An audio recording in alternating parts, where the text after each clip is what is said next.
Not all skin treatments are created equal. Some are complete game changers, and others are total waste of time.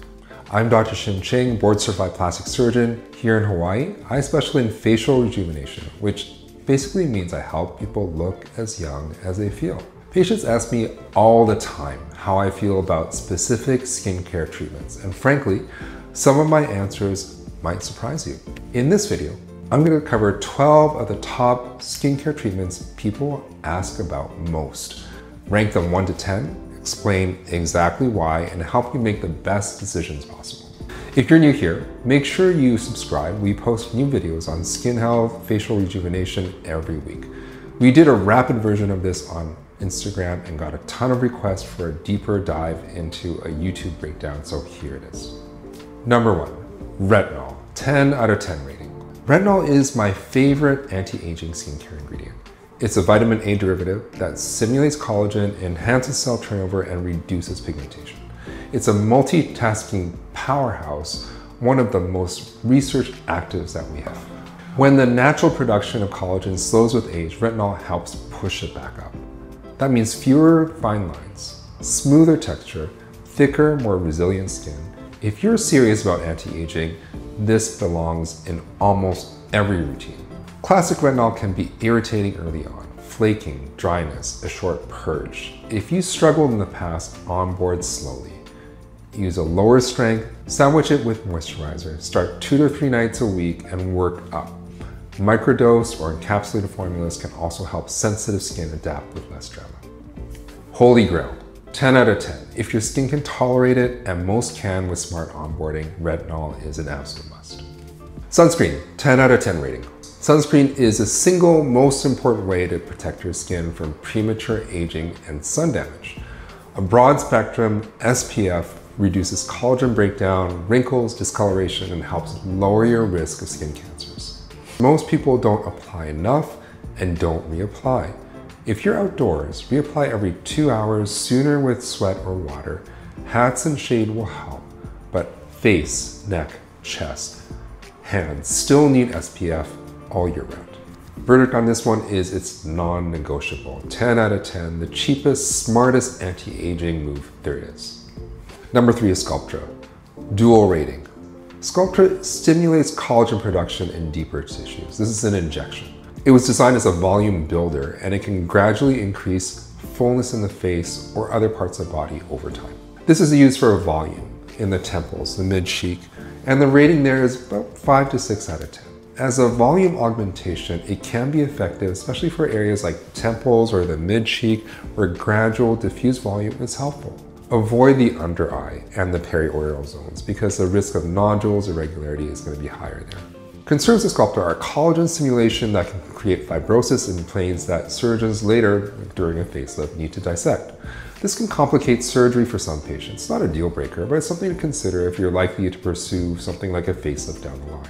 Used superficially for skin collagen, rating is 0 out of 10. I'm not a fan of injecting it very close to the skin just to boost collagen.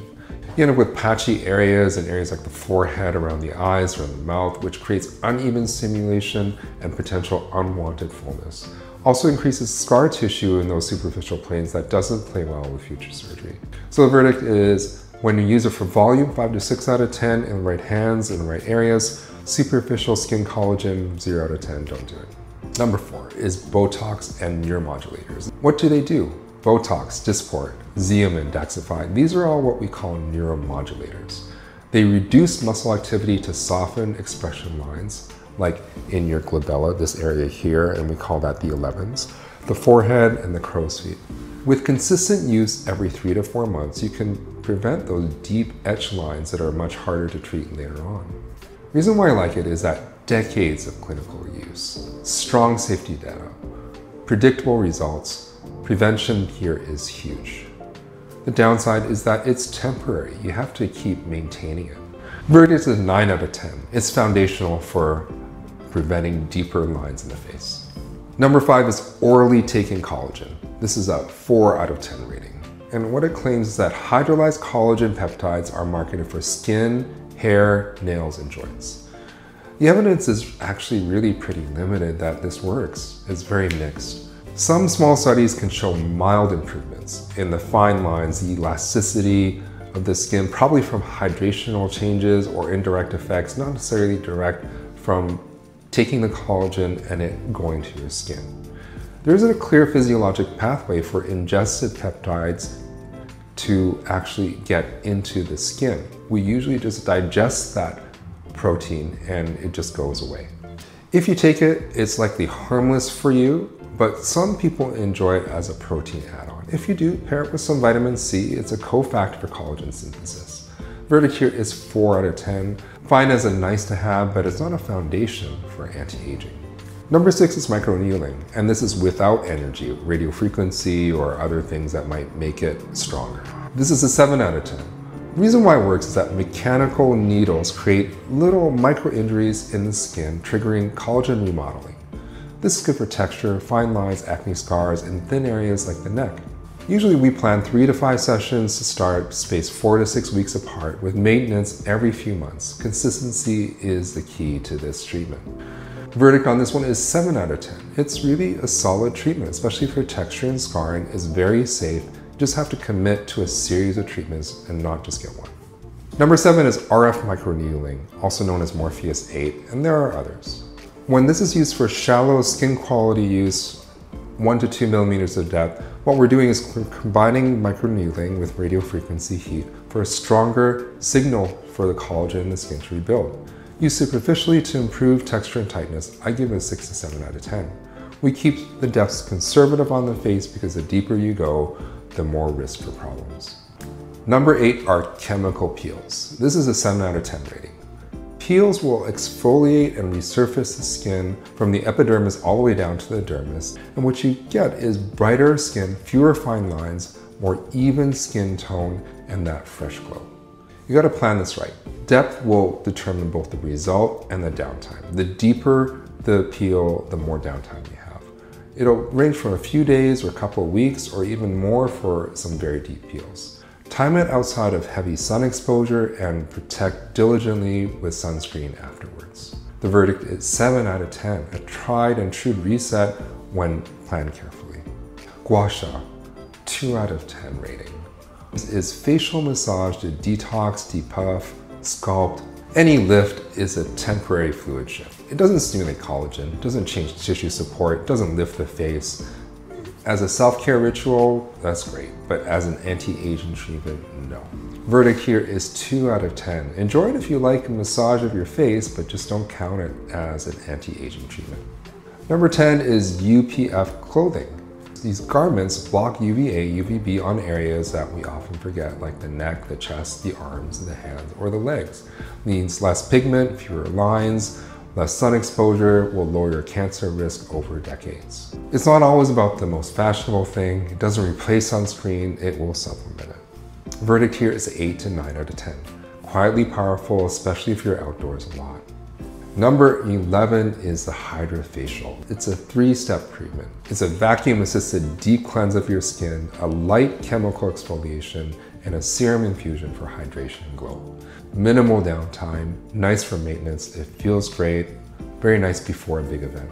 The expectations here are it's a feel-good reset. It's not a dramatic changer. To see benefits, you have to plan it regularly, usually once a month, every 4 weeks or so.